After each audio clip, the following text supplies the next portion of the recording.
వాగర్ధావివ సంపృక్తో వాగర్ధ ప్రతిపత్తయే జగతౌ పితరౌ వందే పార్వతీ పరమేశ్వరౌ.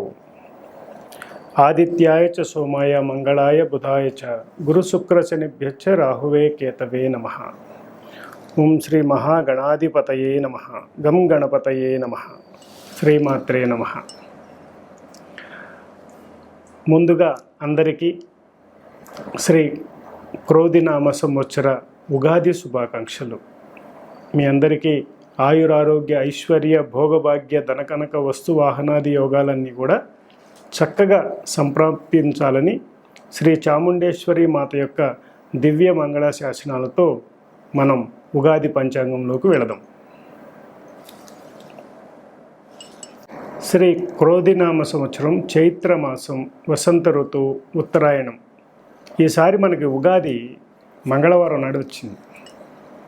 అంటే ఈ మంగళవారం నాడు రావటం వల్ల మనకి రాజు కుజుడయ్యాడు. కాబట్టి ఈ నవనాయకుల గురించి కూడా మనం తెలుసుకుందాం. మళ్ళీ ఈ క్రోధినామ సంవత్సరంలో మనకి ఉగాది చాలా విశేషంగా ఉందా, ఎలా ఉంది అనేది మనం కొంతవరకు తెలుసుకుందాం. ఈ యొక్క నవనాయకుల యొక్క పరిస్థితి ఎలా ఉందనేది తెలుసుకుందాం.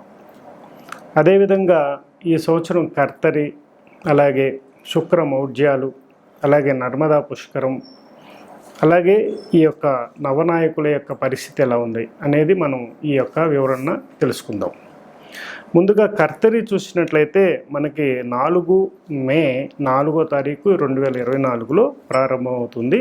అదేవిధంగా కర్తరి త్యాగం వచ్చేసేటప్పటికి 28 మే 28 కర్తరి త్యాగం ఉందన్నమాట. అలాగే శుక్ర మౌఢ్యం కూడా మే 1 ప్రారంభమవుతుంది. అలాగే శుక్ర మౌఢ్య త్యాగం వచ్చేసి జూలై 7 అయిపోతుంది. అలాగే 1 నుంచి అంటే మే 1 నుంచి నర్మదా పుష్కరాలు, రేవా పుష్కరాలు ప్రారంభమవుతాయి.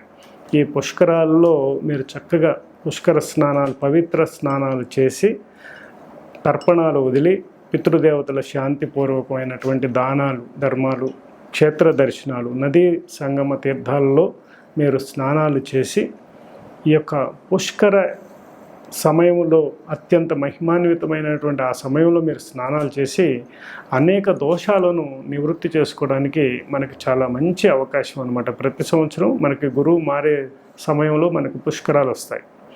అదేవిధంగా ఈరోజు కూడా నేను చెప్పబోతున్నటువంటి గోచార రీత్యా చూసుకున్నట్లయితే 1 మే నుంచి అంటే పుష్కరాలు గురువు మనకి వృషభంలోకి మారుతున్న సమయం దగ్గర నుండి నేను ఇప్పుడు ఈ యొక్క వివరణ అనేది ఇవ్వటం జరుగుతుంది. అలాగే ఏప్రిల్ ఈ నెలలో అది ఇంకో వీడియోలో చెప్తాను, అది కూడా చూడండి ఒకసారి, అది గోచార రీత్యా ఉంటుంది. అదేవిధంగా మనం ప్రత్యేకంగా ఉగాది గురించి పంచాంగంలో కొన్ని ముఖ్యమైనటువంటి విషయాలు మాత్రమే ఈ వీడియోలో మనం తెలుసుకుందాం. అదేవిధంగా ఏ రాశి వారికి ఎలా ఉంటుంది అనేది, అలాగే ఈ రాసుల్లో పుట్టిన వారికి కొంతమందికి అంటే ఒక ముఖ్యమైనటువంటి విభాగాలు కొన్ని చేయటం జరిగింది. వాటిలో అంటే విద్యార్థులు, ఉపాధ్యాయులు, అలాగే ఉద్యోగస్తులు, కాంట్రాక్టర్స్, బిల్డర్స్, అలాగే వ్యవసాయదారులు, ఇలా అనేక రకాలైనటువంటి వాటిని మనం దీంట్లో తీసుకున్నాం అన్నమాట. ముఖ్యంగా ఒక 20 మంది దాకా ఈ 20 విభాగాల్లో ఉన్నవారు ఆ క్వాలిటీస్లో పుట్టిన వారికి, అంటే ఆ పుట్టినవారు ఆ క్వాలిటీస్లో ఉన్నట్లయితే వారికి ఈ సంవత్సరం ఎలా ఉండబోతుంది అనేది నేను తెలియజేస్తాను గవ్వల ప్రశ్న ద్వారా. మన యొక్క గవ్వలు అమ్మవారి దగ్గర ఉంచి పూజించి చేసినటువంటి మహామహిమాన్వితమైనటువంటి ఆ గవ్వల ప్రశ్న వల్ల మీకు చాలా వరకు 100% కూడా టచ్ అయిన వాళ్ళు ఉంటారు. అయితే ఇవి 100కి 100 పాళ్ళు కనెక్ట్ అవుతుందా అనే పాయింట్లో చూసుకున్నట్టయితే జ్యోతిషపరంగా మనం దీన్ని 50% మీరు తీసుకున్నా కూడా చాలా ఎక్కువ ఫలితాలు వచ్చినట్టుగా లెక్కేసుకోవచ్చు అనమాట. కాబట్టి ఈ గవ్వల ప్రశ్నలో ఆయా రాసుల్లో పుట్టిన వారికి ఎలా ఉండబోతుంది అనేది నేను అమ్మవారిని ప్రశ్న రూపంలో అడిగి ఈ ప్రశ్న శాస్త్రం ద్వారా నేను తెలియజేస్తాను. చక్కగా జాగ్రత్తగా వీక్షించండి. ఒకవేళ మీకు కనెక్ట్ అయితే మటుకి నేను చెప్పే పరిహార క్రమం కూడా చేసుకున్నట్లయితే కూడా చాలా మంచి ఫలితాలు ఉంటాయి. ఈ క్రోధినామ సంవత్సరం అనేది మనకి నవనాయకుల్లో చూసినట్లయితే దాదాపుగా ఈ యొక్క 2 మాత్రమే శుభులు ఉన్నారు.